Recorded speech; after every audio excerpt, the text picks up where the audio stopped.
Olá, eu sou Bernard Gemac, médico veterinário anestesiologista, e hoje nós vamos conversar sobre os riscos da anestesia dentro do segmento da medicina veterinária.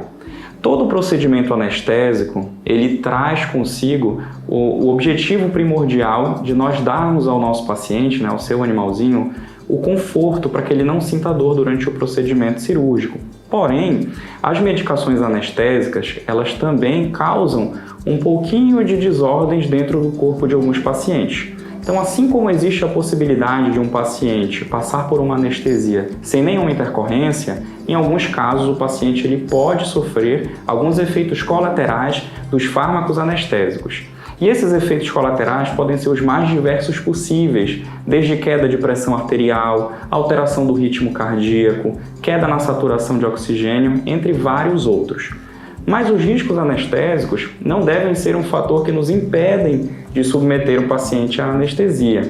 Pelo contrário, quanto mais nós conhecemos esse risco anestésico, maior nós conseguimos ter um jeitinho de estabilizar esse paciente da melhor forma possível para que a gente aumente a segurança no procedimento anestésico, tá?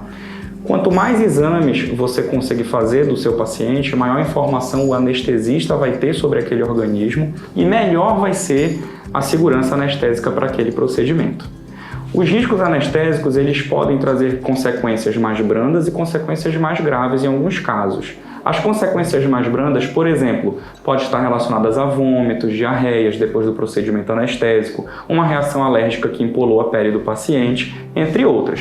As consequências mais graves do risco anestésico cursam até mesmo com o óbito do paciente em alguns casos. E o risco anestésico, ele está intimamente relacionado ao organismo em si. Então, por exemplo, um animalzinho que é muito idoso vai ter um risco anestésico maior do que um paciente de 1 ano, 2 anos de idade. Então isso quer dizer que se o meu animal for muito idoso, tiver 20 anos, eu vou evitar a todo custo submeter ele a uma cirurgia, a uma anestesia. Não é bem assim. Hoje, com o advento de várias tecnologias, vários monitores, a gente consegue monitorar até mesmo pacientes muito idosos durante uma anestesia e observar em tempo real tudo o que está acontecendo naquele organismo, inclusive funcionamento do coração, da pressão e de vários outros sistemas do paciente, tá bom?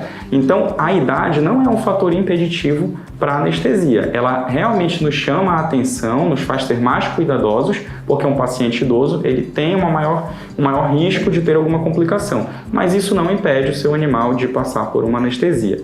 Assim como outros fatores também podem influenciar no risco anestésico, como, por exemplo, paciente que tem inúmeras doenças, tem doença de coração, tem doença nos rins, tem doença endócrina. Esse paciente ele já tem uma série de desordens no organismo dele. Então, na anestesia, a gente tem que tomar um cuidado ainda mais redobrado com esse animal. Diferente de um paciente que já é um paciente jovem, não tem nenhuma alteração, nenhuma doença e é saudável. Esse paciente tem um menor risco anestésico. O risco anestésico, então, ele existe, é necessário que nós tenhamos consciência de que o paciente ele pode vir a sofrer alguma alteração em função da anestesia, porém, que essa informação não nos traga um medo que nos impeça de fazer com que o nosso animal passe por cirurgia. Então, hoje nós temos a especialidade da anestesiologia veterinária, com profissionais capacitados. As medicações que nós usamos na anestesia veterinária são muito similares, ou até mesmo as mesmas medicações que nós temos na medicina humana. E nós temos hoje o aparato, monitores multiparamétricos, onde a gente observa em tempo real tudo o que acontece no paciente. Por isso o risco anestésico existe, mas nós conseguimos, através dos exames da avaliação física do animal, ter uma dimensão de como aquele organismo funciona, diminuindo o máximo que nós podemos o risco anestésico para o seu animal. Então não deixe de submeter o seu animal a um procedimento que ele precise por medo da anestesia.